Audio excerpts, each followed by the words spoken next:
City కానీ హిందూకి ఇచ్చిన భూములు కానీ లేపాక్షి భూములు కానీ ఇలాంటివన్నిటిపైన మనం పోరాడాం. దాని పర్యవసానం తర్వాత ఇన్వెస్టిగేషన్ ఏజెన్సీని ఒప్పుకునే పరిస్థితికి వచ్చారు. ఓబులాపురం ఆక్రమ మైనింగ్పై మనం చేసిన ఉద్యమం నాడు దేశంలోనే ఒక సంచలనం. ఓబులాపురం అక్రమాలు నిజమని 10 ఏళ్ల తర్వాత కోర్టులు కూడా గుర్తించాయి, నిందితులకు శిక్షలు వేశాయి. మనం చేసిన ప్రతి పోరాట ఫలితం నేడు కళ్ళ ముందర కనపడుస్తుంది. అది తెలుగుదేశం ప్రత్యేకతని మరొక్కసారి విజ్ఞప్తి చేస్తున్నా. గతంలో ప్రభుత్వాలు చేసిన అవినీతి ఒక ఎత్తు అయితే వైసీపీ ప్రభుత్వ అక్రమాలు మరొక ఎత్తు. కూటమి ప్రభుత్వం అధికారంలోకి వచ్చిన తర్వాత విధ్వంస పాలకుల స్కాముల లెక్క పెడుతున్నాం. ఇన్వెస్టిగేషన్కి ఆర్డర్లు ఇచ్చాం. తప్పకుండా ఒకటే చెప్తున్నా, ఎవరు అవినీతి చేసినా కక్కిచ్చే బాధ్యత ఎన్డీఏ ప్రభుత్వం తీసుకుంటామని మీ అందరికీ విజ్ఞప్తి చేస్తున్నా. అదే మాదిరిగా ఎన్నికల్లో మనల్ని గెలిపించి అవినీతి పాలకుల్ని ప్రజలు తరిమేశారు. అక్రమార్కుల్ని శిక్షించే బాధ్యతలు మనకిచ్చారు. ప్రజా సంపద దోపిడీ చేసిన వారిని, గాడి తప్పిన నాయకుల్ని, అధికారుల్ని ఉపేక్షించే సమస్య లేదు. తప్పు చేసిన వారికి ఆలస్యం కావచ్చేమో కానీ శిక్ష తప్పదని మరొకసారి ఈ సందర్భంగా విజ్ఞప్తి చేస్తున్నా. మనం అధికారం చేపట్టి ఏడాది అయింది. ఏడాది కింద రాష్ట్రంలో సంక్షోభం, ఉద్యమ స్ఫూర్తితో అద్భుత చైతన్యంతో ప్రజలు పట్టం కట్టారు. ప్రజలు ఇచ్చిన అధికారాన్ని బాధ్యతగా స్వీకరించాం.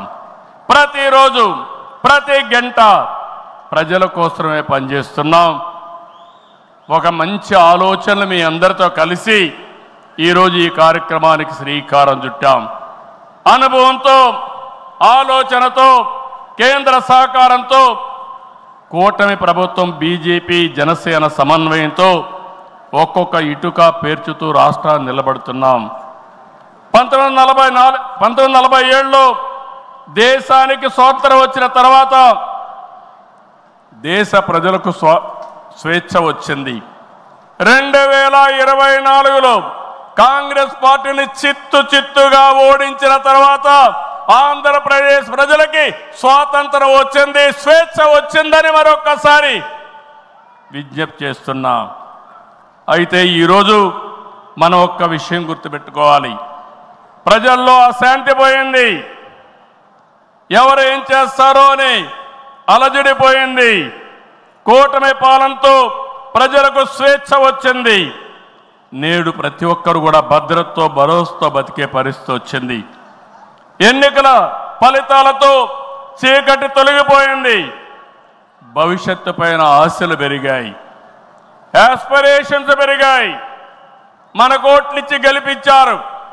తిరిగి వారి జీవితాలు బాగు చేస్తామని మన మీద ఆశలు పెట్టుకునే పరిస్థితికి వచ్చారు. అందుకనే మీరు ఒక్కసారి చూస్తే రోడ్లు, మౌలిక సదుపాయాలు, వ్యాపారాలు, పెట్టుబడులు, ఉపాధి, ఉద్యోగాలు, నోటిఫికేషన్తో అనేక కార్యక్రమాలకు శ్రీకారం చుట్టాం.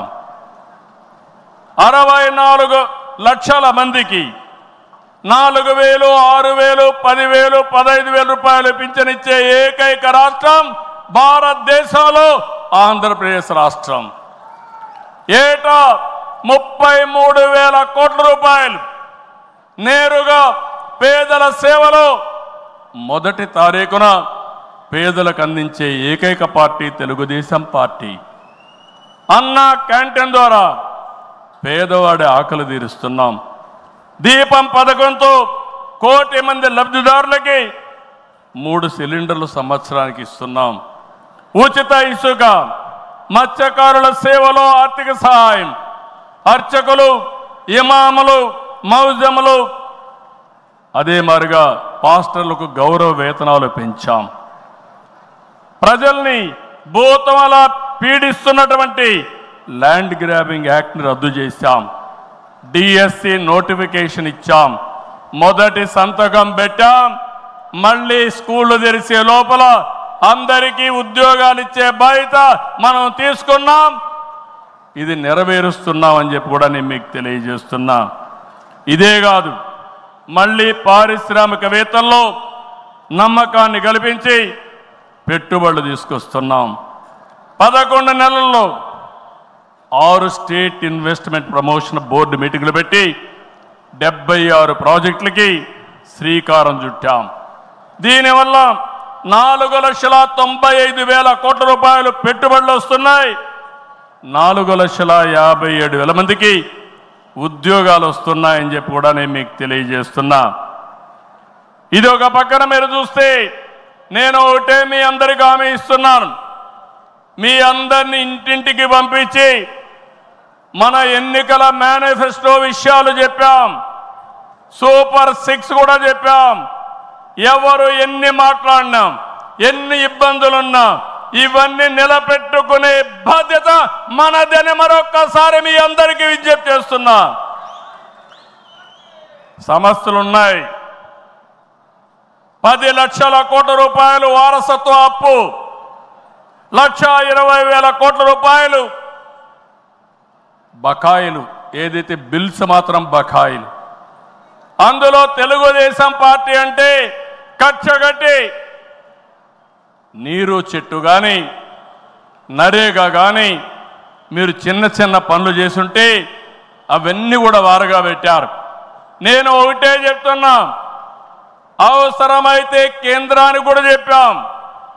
కావాలని దగ్గర అకౌంట్లు క్లోజ్ చేసే పరిస్థితి వచ్చారు. అన్నీ కూడా ఓపెన్ చేయించాం. కేంద్రంతో మాట్లాడుతున్నాం.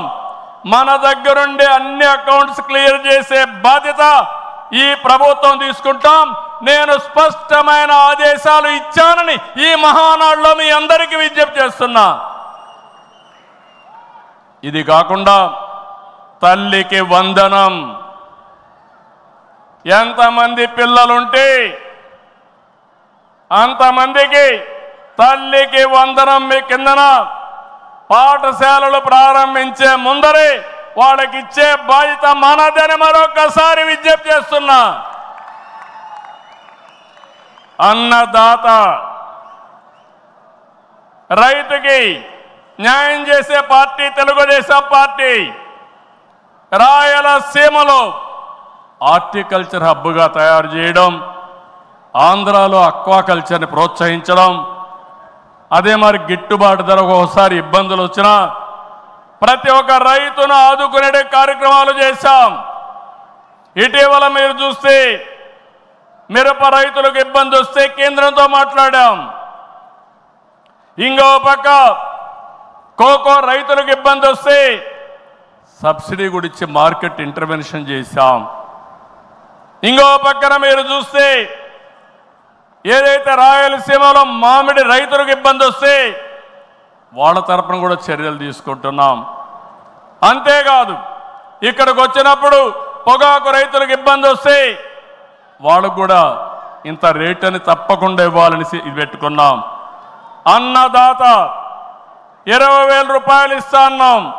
కేంద్రం ఇచ్చిన 6,000 రూపాయలు కలుపుకొని 20,000 రూపాయలు 3 విడతలుగా రైతుల అకౌంట్లో వేసే బాధ్యత మొదటిది ఈ సంవత్సరమే. కేంద్రం ఎప్పుడు వేస్తే అది ఇప్పుడు వేస్తామని చెప్పి కూడా నేను మీకు తెలియజేస్తున్నా.